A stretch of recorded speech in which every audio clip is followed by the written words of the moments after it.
municipal court renovations. And if we know that we have this larger project coming in the future, we can be a lot more careful about how we spend some of those dedicated funds, so that then those monies are available for this project. And I'm confident that as we continue down this pathway, we will be a lot more careful about some of those funds to make sure that seed money is there and available. Awesome. Okay, thank you. Yeah. Other questions, comments about what you've seen here? Just a request, as always, if Mr. Burnett could provide us a copy of the slide presentations. I think the council would like to just look at that and just chew on it in more detail, and just kind of, it's very well done. A lot of information has been given to us, and just for our own further understanding, I guess. So I would just request that. And anticipating the request, it should be in your mailbox.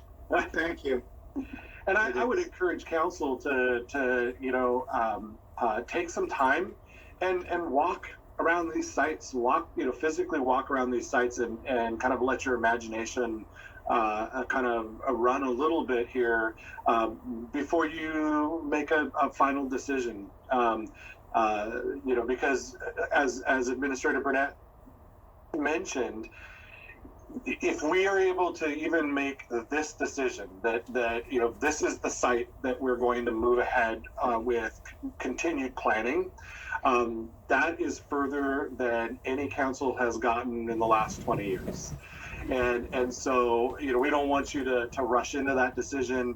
But at the same time, in the coming months, we are going to ask that we try to take that one big step forward in this project that councils have been working on for quite some time.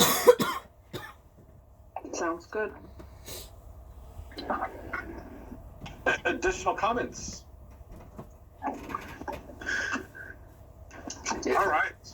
And the only thing that I was going to say is, wow, council, you listened to a long presentation, and I think that you absorbed it.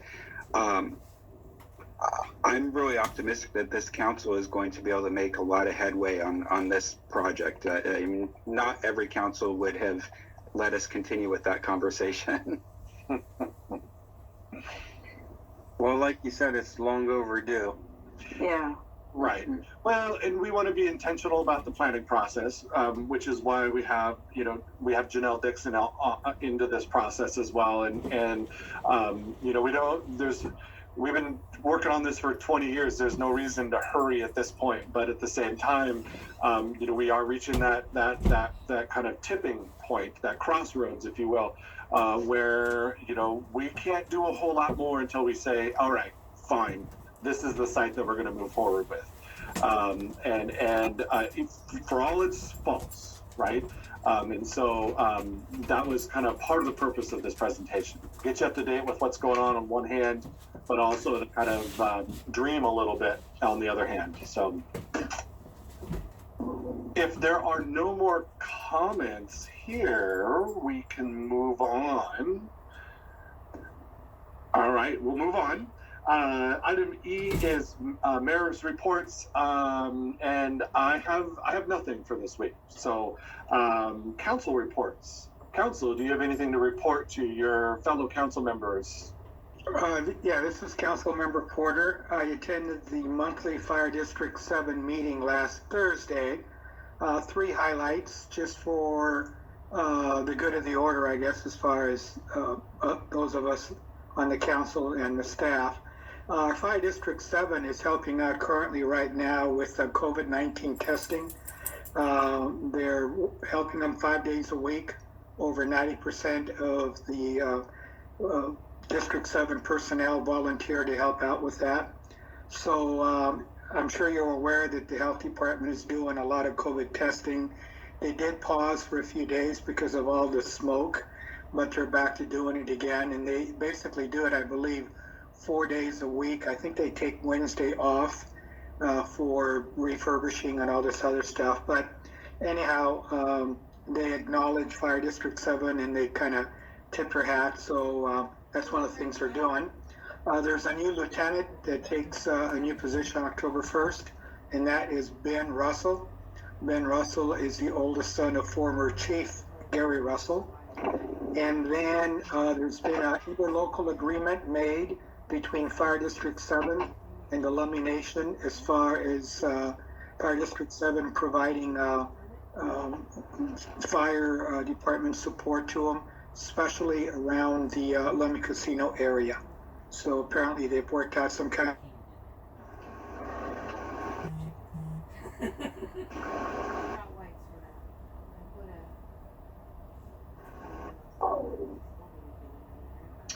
Councilmember Porter, we didn't hear that, the last little bit there. Your screen froze. Oh, I'm sorry. Basically, the last point is an interlocal agreement between Fire District 7 and the Lummi Nation for Fire District 7 to provide fire support, especially for the casino facilities. So, All right, this is very good. Thank you. Other council reports. This is Councilmember Gunter. Last night in the town hall with the school district, they did announce something I thought was pretty cool. October 2nd, they're gonna reevaluate whether or not the kids can start coming back. And if they can, if the numbers are low enough, they'll slowly bring back different populations of the kids. But I thought that was cool. They're gonna look at it. So we'll see what happens. Very good. Interesting. Other council updates? Okay, seeing none, we'll move on to department reports. Ms. Duncan, do we have anything from the city clerk's office? No, thank you. Okay, very good, thank you. Community Development Director Haley Miller, anything for city council? No updates tonight, thank you. Good, thank you. Director Solomon is not with us this evening. Public Works Director Kevin Rentz, anything more to add? I don't believe so. Thank you. Excellent. Chief Turner, anything for the City Council? Nothing from me tonight. Thank you. Thank you, Chief. Communications Officer Riley Sweeney, anything for your City Council? Just two brief items. First, for the young and the young at heart, we have a virtual Touch-a-Truck video up on our website and social media. So if you missed out on having our Touch-a-Truck event this year because it got COVID canceled, check it out. Our great public works team shows off some of the incredible equipment that they use each and every day to keep our city up and running. So lots of fun. Check it out. And the second item is it is almost election time. I'm sure that's a fact that has escaped literally everybody on this call, since none of you notice these sorts of things. But it is indeed an election year, and while registering to vote is very important, it is equally important to make sure that your address is up to date.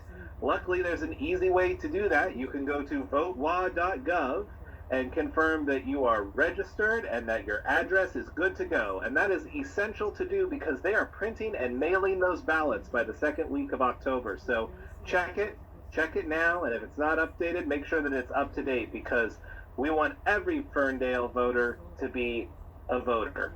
Wait, I screwed that. Anyway, make sure to vote. Thank you. Thank you, Mr. Sweeney. And you know, the Touch a Truck video was wildly entertaining even for me. So it's fun for all ages. So then finally, City Administrator Yori Burnett, anything more for City Council? No updates tonight, thank you. Although I did originally have 7:12 p.m., but then Mr. Sweeney talked a little bit too long, so it's 7:13. Well, all right. Brutal. Always Riley's fault. You said 6:12. Always.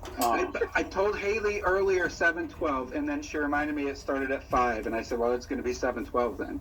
But it's Well, not it's being gonna be said. 7:14. This was Yori's fault, just for the First to record. kill. I've lost control. All right. I will entertain a motion to adjourn. Second. I'll move. Okay. Moved by Councilmember Hawkinson, seconded by Councilmember Gunter. All in favor signify by saying aye. Aye. Any opposed? All right, we are adjourned. Thank you. Thank you, guys. Thank you, everyone. Bye.